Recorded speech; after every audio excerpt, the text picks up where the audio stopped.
Number 2, reading aloud your daily text. 哈姆雷特第3幕第1场景。哈姆雷特最有名的独白就是在他质疑生与死。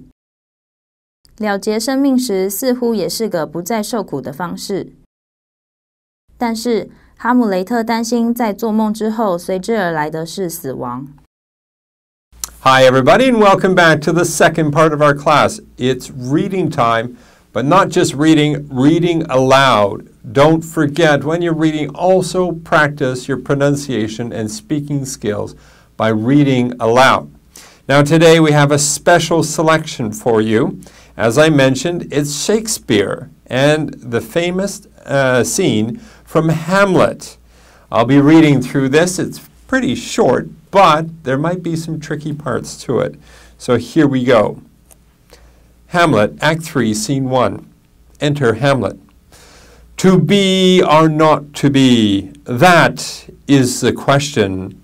Whether 'tis nobler in the mind to suffer the slings and arrows of outrageous fortune, or to take arms against a sea of troubles, and by opposing end them, to die, to sleep, no more, and by a sleep to say we end the heartache and the 1,000 natural shocks that flesh is heir to. 'Tis a consumption devoutly to be wished, to die, to sleep, perchance to dream.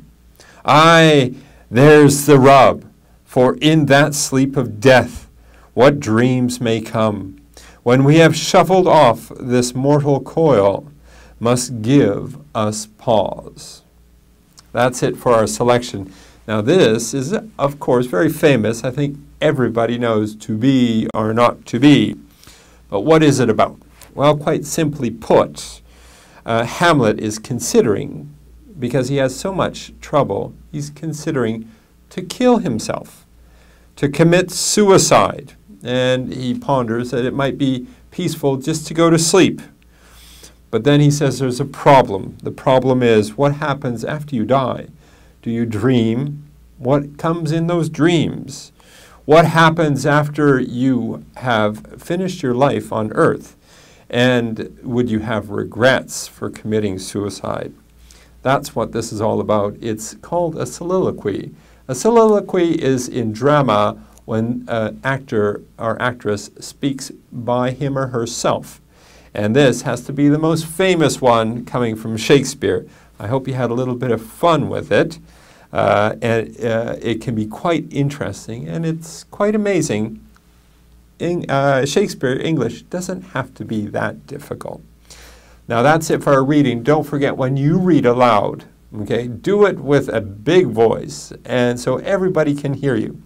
This is a lot of fun to practice trying to be an actor yourself. So go ahead, give it a shot, and read aloud Hamlet, Act 3, Scene 1. That's it for this part of our class. Let's go on to the next part.